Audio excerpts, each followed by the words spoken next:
My son and his wife planned to rob me, but my grandson warned me, so I did this. Prologue, the warning. The text message came at 11:47 p.m. on a Thursday night in late September. I was already in bed, reading glasses perched on my nose, working my way through a mystery novel that wasn't holding my attention very well. When my phone buzzed on the nightstand, I almost ignored it. At 76 years old, text messages after 10 p.m. were usually spam or wrong numbers.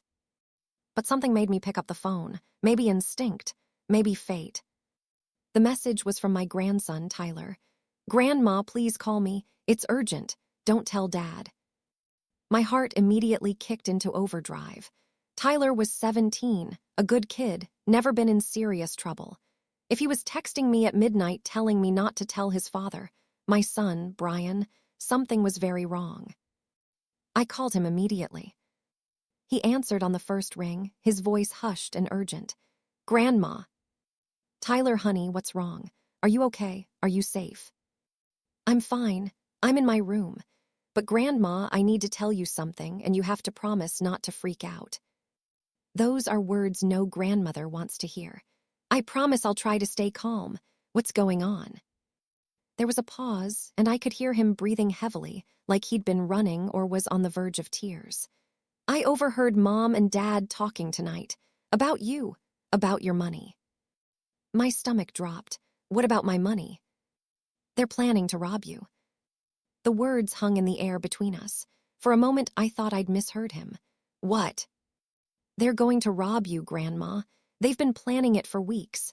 I heard them in Dad's office tonight. They thought I was asleep, but I got up to get water and I heard them talking through the door." My hands were trembling. "Tyler, are you absolutely sure? Maybe you misunderstood." "I didn't misunderstand." His voice cracked. "Dad said they need money for his business debt. Mom said you're old and you won't need all that money anyway. They were talking about how to get access to your accounts, how to make it look like you gave them permission, something about power of attorney." I felt like I'd been punched in the chest. My own son. My Brian, who I'd raised, who I'd sacrificed everything for, who I'd helped financially more times than I could count. He was planning to steal from me. "Grandma, are you still there?" "I'm here, sweetheart. I'm just processing." I took a deep breath, forcing my mind to work through the shock. "Tyler, I need you to tell me everything you heard, every detail you can remember." For the next 20 minutes, Tyler told me everything, and with every word, my heart broke a little more. But alongside the heartbreak, something else was growing. Anger, determination, and a plan. My name is Dorothy Ellen Hartwell, but everyone calls me Dot. I'm 76 years old, a widow of 8 years, and the mother of 2 sons. Or at least, I thought I knew my sons. After Tyler's phone call, I realized I didn't know them at all. This is the story of how my grandson's warning saved me from financial ruin, how I discovered the depths of my son's betrayal, and how I made sure that justice and a little bit of revenge was served. Because nobody steals from Dorothy Hartwell, not even family. Especially not family. Chapter 1, The Hartwell Family. To understand what happened, you need to understand my family. And to understand my family, you need to understand my late husband, George. George Hartwell was a self-made man in the truest sense of the word. He grew up poor in rural Ohio, the son of a factory worker and a seamstress. He put himself through college working 3 jobs, earned a degree in engineering, and then started his own manufacturing company in 1972. For 30 years, he built that company from a one-room operation with 2 employees to a mid-sized business with over 200 workers and contracts with major automotive companies. George was brilliant, hardworking, and absolutely devoted to providing for his family. We married in 1968 when I was 21 and he was 23. We had our first son, Brian, a year later. Our second son, Marcus, came along 3 years after that. The business was successful, very successful. By the time George retired in 2002, we were comfortable. Not billionaire rich, but solidly wealthy. George sold the business for a substantial sum, and we'd invested wisely over the years. Between the sale, our investments, and George's pension, We had more than enough to live on for the rest of our lives. When George died 8 years ago, he left everything to me. The house, the investments, the savings. All told, I inherited an estate worth approximately $8 million. $8 million. It sounds like an impossible amount of money when you say it out loud. And in many ways, it is. I'd grown up middle class, worked as a teacher for 20 years before the business became successful enough for me to retire.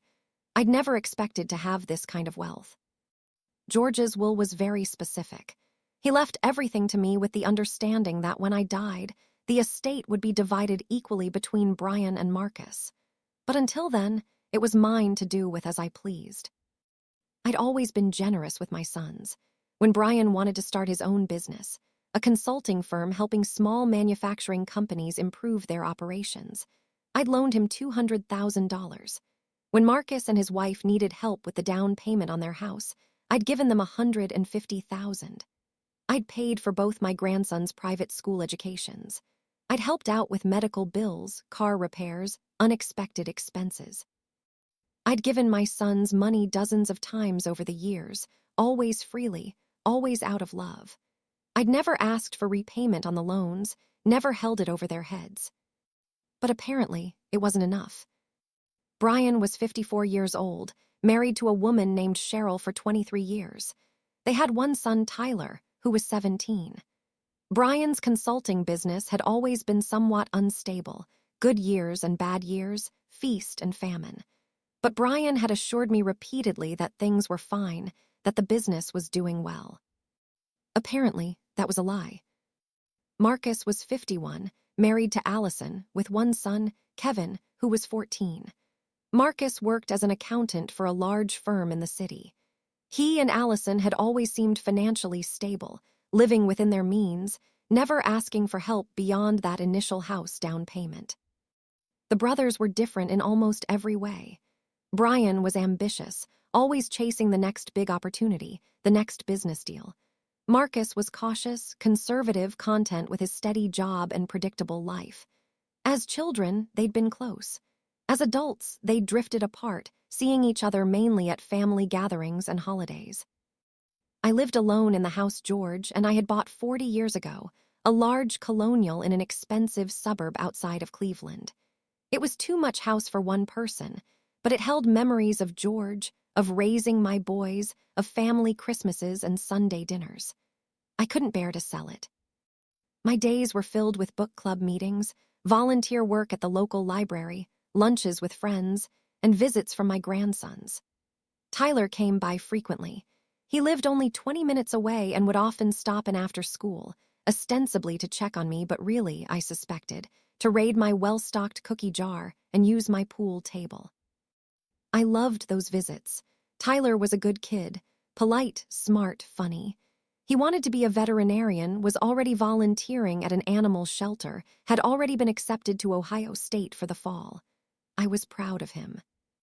Which is why, when he called me at midnight to warn me that his parents were planning to rob me, I believed him immediately.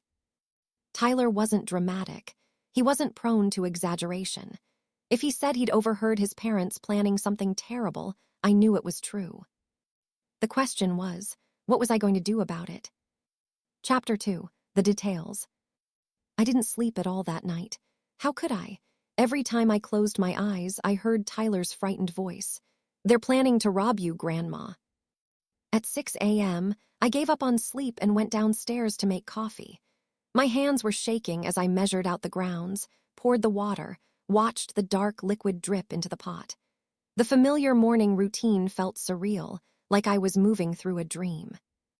My son was planning to steal from me, my own son. I kept trying to rationalize it, to find some other explanation. Maybe Tyler had misunderstood. Maybe Brian and Cheryl were just discussing worst-case scenarios. Maybe they were talking about something else entirely, and Tyler had taken it out of context. But deep down, I knew the truth. Tyler had been clear about what he'd heard, and it explained so many things that had been bothering me lately. Like how Brian had been asking me lots of questions about my finances over the past few months. How much did I have in savings? Who was managing my investments? Had I thought about setting up a trust? Did I have a financial advisor? At the time, I'd thought he was just being a caring son, making sure his elderly mother had her affairs in order. Now I realized he was gathering information, planning.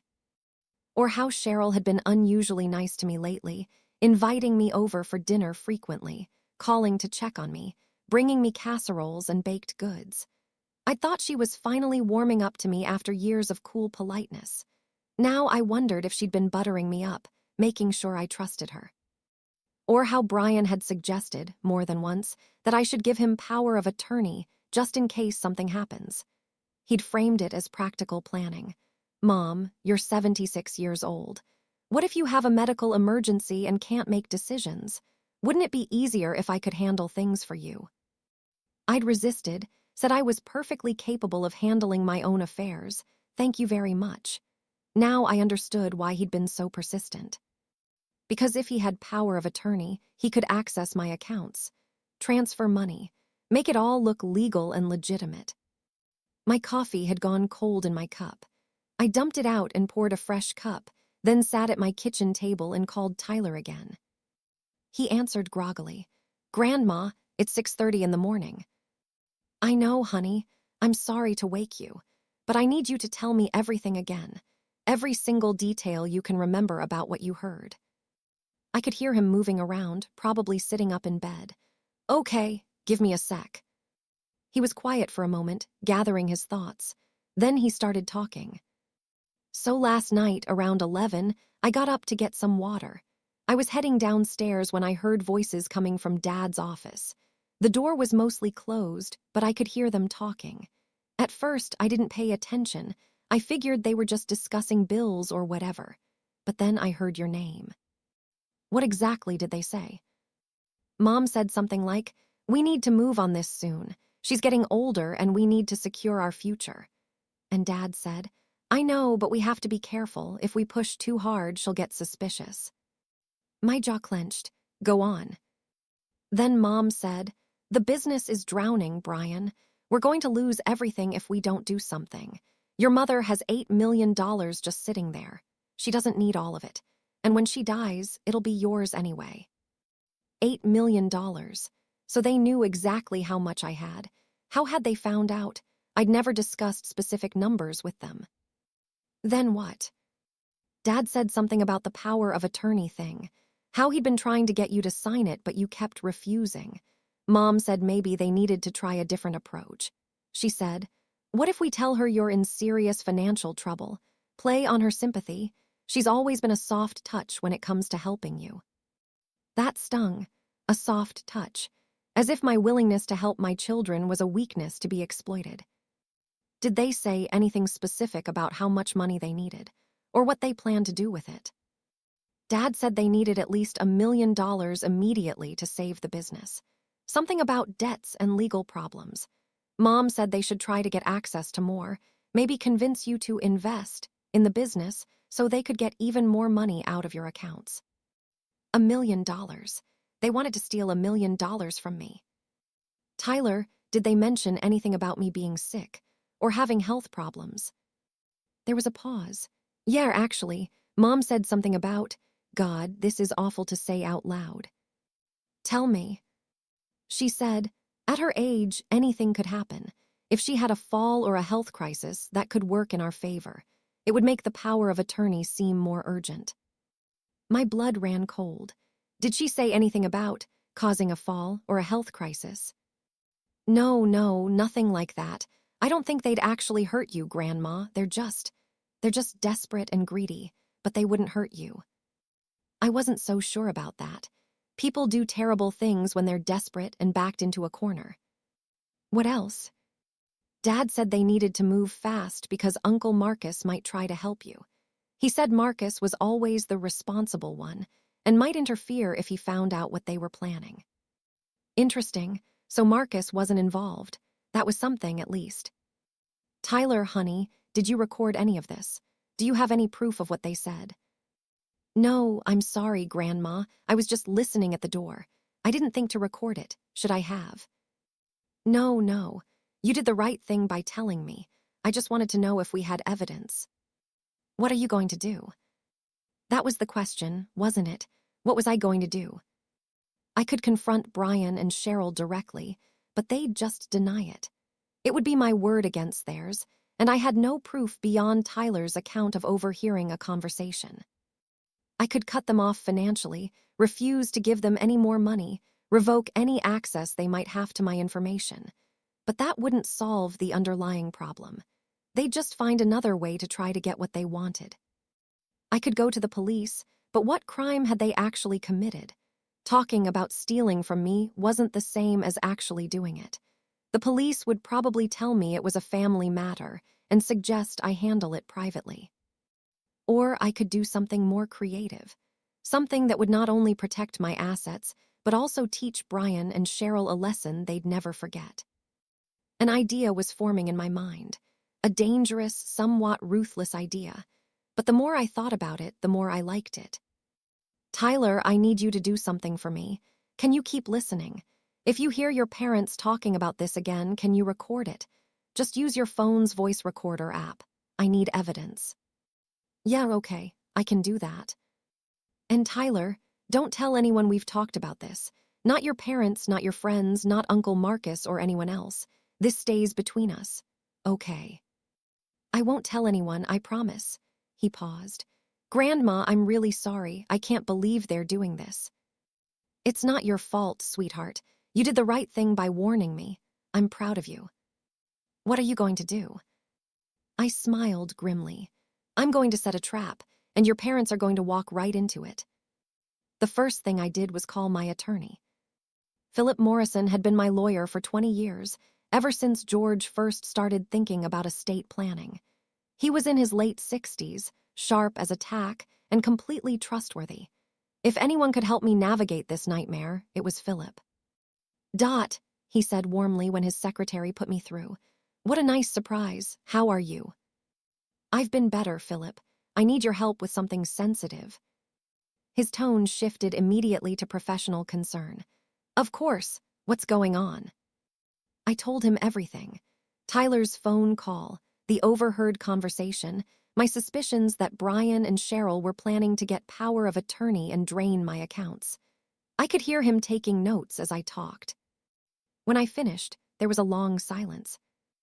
Dot, I'm going to be honest with you. This is serious.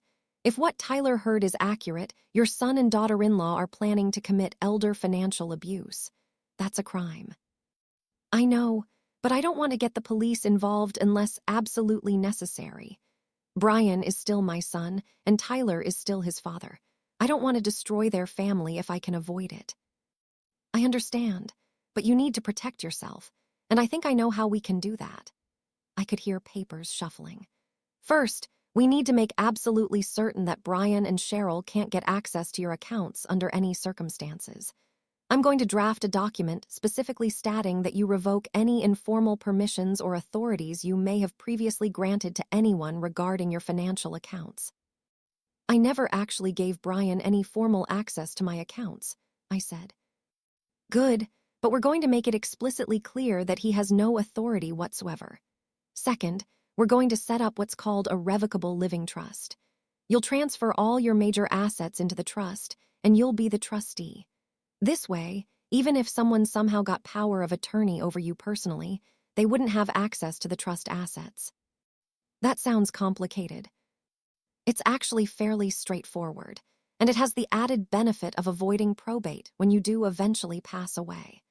But more importantly for our immediate purposes, it creates a legal barrier between you and anyone who might try to manipulate you into giving them access to your money. How quickly can we do this? I can have the documents ready by early next week. You'll need to come in to sign everything, and then we'll need to work with your bank and investment advisors to actually transfer the assets, which might take a few more weeks. A few weeks? Would Brian and Cheryl wait that long, or would they make their move sooner? Philip, I need you to do something else for me. What's that? I need you to help me set a trap. I explained my plan. When I finished, Philip was quiet for a long moment. Dot, are you sure about this? What you're proposing is, well, it's risky, and it could backfire badly. I know, but I need to know the truth.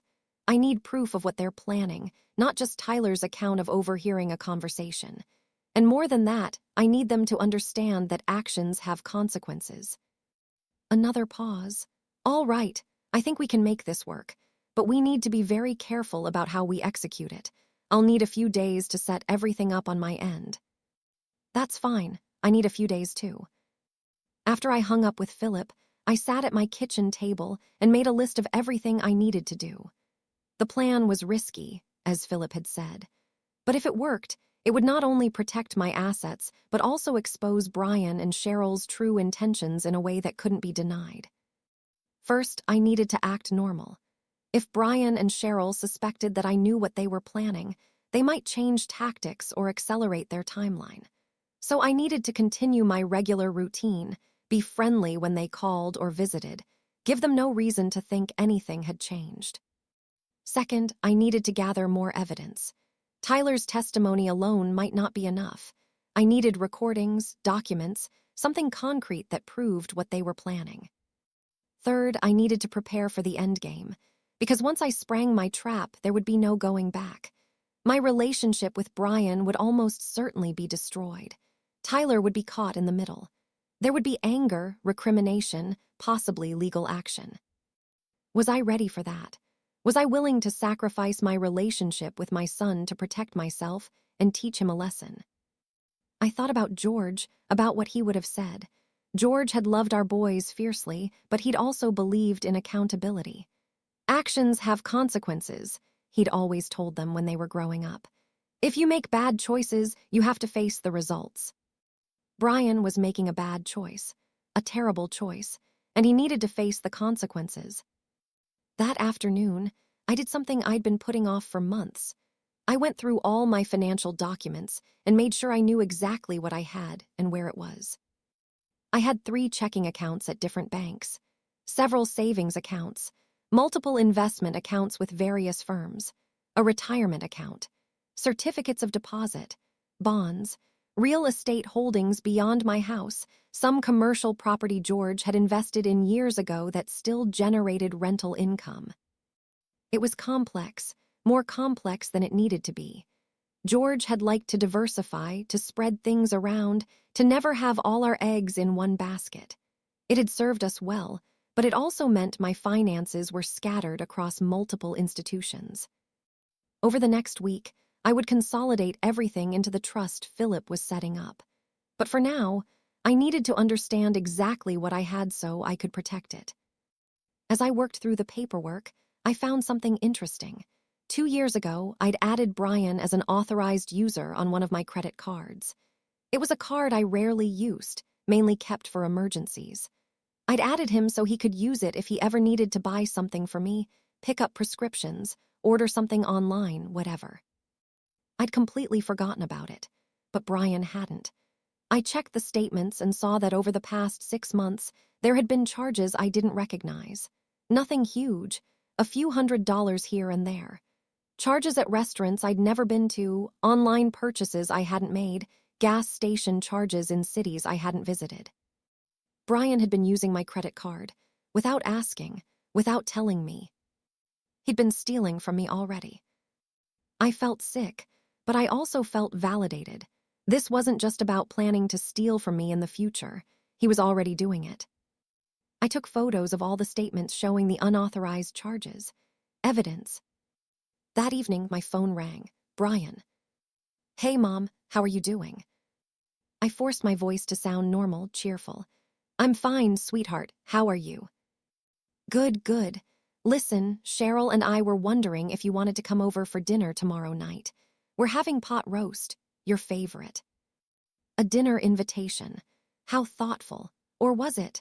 Were they planning to use the opportunity to push me towards signing over power of attorney, to gather more information about my finances? That sounds lovely, I said. What time? 6:30. Tyler will be here too. He's been asking about you. I'll be there. Should I bring anything? Just yourself, Mom. See you tomorrow. After we hung up, I sat there thinking. Tomorrow night's dinner would be interesting.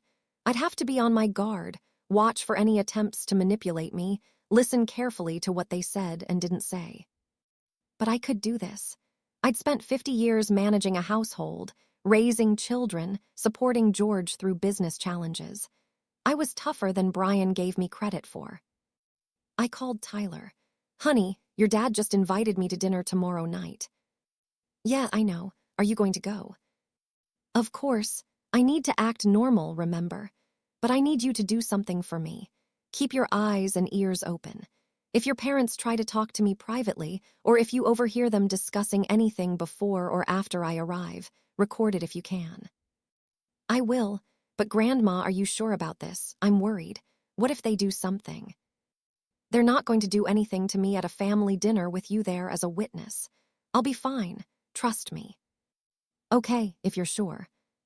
I'm sure. But after we hung up, I sat in my kitchen for a long time, wondering if I really was sure. Wondering if I was being smart or foolish. Wondering if I was about to make a terrible mistake. In the end, it didn't matter. I'd made my decision. I was going to see this through, no matter what. Because nobody steals from Dorothy Hartwell, not even her own son. I arrived at Brian and Cheryl's house at precisely 6:30 the next evening, carrying a store-bought apple pie and wearing my best poker face. The house was a large contemporary in an upscale neighborhood, the kind of house that screamed, "We're successful," but was probably mortgaged to the hilt if Brian's business was really in as much trouble as Tyler had suggested. Cheryl answered the door with a big smile and a hug that felt just a little too enthusiastic. Dot, so wonderful to see you. Come in, come in. Dinner's almost ready. She was dressed casually but expensively in designer jeans and a silk blouse, her blonde hair perfectly styled, her makeup flawless. Cheryl had always been beautiful in that polished, country club way, the kind of woman who looked like she'd never broken a sweat or had a bad day in her life. Something smells delicious, I said, following her into the house. I hope you like it. I used that recipe you gave me years ago for the pot roast. I've been wanting to try it. Years ago, I'd given her my pot roast recipe. I didn't remember that, but I smiled and nodded. I'm sure it'll be wonderful. Brian appeared from the kitchen, also smiling, also hugging me maybe a little too tightly. Mom, great to see you. How have you been? I've been well, dear. Keeping busy with my book club and volunteer work at the library. That's great, that's great. Come on in, sit down. Tyler's upstairs doing homework, but he'll be down in a minute. We settled in the living room with glasses of wine, a nice Cabernet that probably cost more than Brian should have been spending if his business was really struggling. Brian and Cheryl made small talk, asking about my book club, my friends, my health. You're looking well, Mom, Brian said. Have you been feeling okay? No health issues or anything? There it was. The opening to talk about my health, to lay the groundwork for why I might need someone to help manage my affairs. I feel fine, I said firmly. I saw Dr. Peterson last month for my annual checkup, and he said I'm in excellent health for my age. Heart, blood pressure, everything looks good. I saw Brian and Cheryl exchange a quick glance. Disappointment, frustration. That's wonderful, Cheryl said, but her smile looked a little strained. But you know, even when we're healthy, it's important to plan ahead, to make sure all our affairs are in order just in case. Oh, my affairs are definitely in order, I said breezily. I met with my attorney just this week, actually. We're reviewing all my documents, making sure everything is up to date. Another glance between them. This one definitely looked worried. Your attorney, Brian asked, trying to sound casual. What brought that on? Is everything okay? Everything's fine. I just wanted to make sure all my paperwork was in order. Estate planning, trusts, that sort of thing. Philip, my attorney, suggested I consolidate some things, make everything more streamlined. I watched them carefully as I said this. Brian's jaw tightened almost imperceptibly. Cheryl's fingers gripped her wine glass a little harder. That's great that you're being proactive, Brian said. But you know, if you need any help understanding all that legal stuff, I'm happy to come to your meetings with you. Financial planning is part of what I do for my clients, and I'd hate for you to make any decisions that might not be in your best interest. Translation. I want to know what you're doing with your money so I can figure out how to get access to it. That's sweet of you to offer, dear, but Philip explains everything very clearly. And honestly, I think it's better to keep business and family separate, don't you? Less complicated that way. Cheryl leaned forward, her expression earnest. But Dot, we're your family. We love you. We want to make sure you're protected, that you're not being taken advantage of by attorneys or financial advisors who might charge you excessive fees. Oh, this was rich. They were worried about me being taken advantage of by my own attorney. Philip has been my lawyer for 20 years, I said calmly. If you were taking advantage of me, I think I would have noticed by now. Tyler appeared in the doorway, saving me from more of this nauseating conversation. He looked relieved to see me. Grandma! He came over and gave me a genuine hug, and I felt some of the tension in my shoulders ease.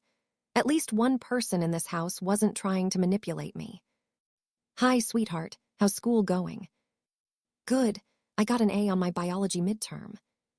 That's wonderful. I'm so proud of you. Cheryl stood up. Why don't we move to the dining room? Dinner should be ready. The dining room table was set beautifully with china and cloth napkins and fresh flowers. Cheryl had gone all out. The pot roast actually did look and smell delicious. She'd clearly put effort into it. As we ate, the conversation remained on safe topics. Tyler's school, his college plans, Brian's business. Though notably he didn't mention any specific projects or clients, Cheryl's charity work. Everyone was being so polite, so normal. If I hadn't known what I knew, I would have thought it was a lovely family dinner. But I did know, and I watched, and I waited. The trap was set. Now I just needed to see if they would walk into it. After dinner, while Cheryl was getting dessert and Tyler was in the kitchen helping her, Brian leaned toward me. Mom, can I talk to you about something, privately? Here we go. Of course, dear. He led me to his office, the same office where Tyler had overheard the conversation that started all of this. He closed the door and gestured for me to sit in one of the leather chairs across from his desk. Is everything all right? I asked, all innocence. Brian sat down heavily, running his hand through his hair. He looked stressed, tired. For a moment, I almost felt sorry for him. Then I remembered the unauthorized credit card charges, the overheard conversation about stealing from me, and my sympathy evaporated. Mom, I need to be honest with you about something. The business. It's not doing well. I'm in some financial trouble. Finally, the truth, or at least part of it. Oh, Brian, I'm sorry to hear that. What kind of trouble?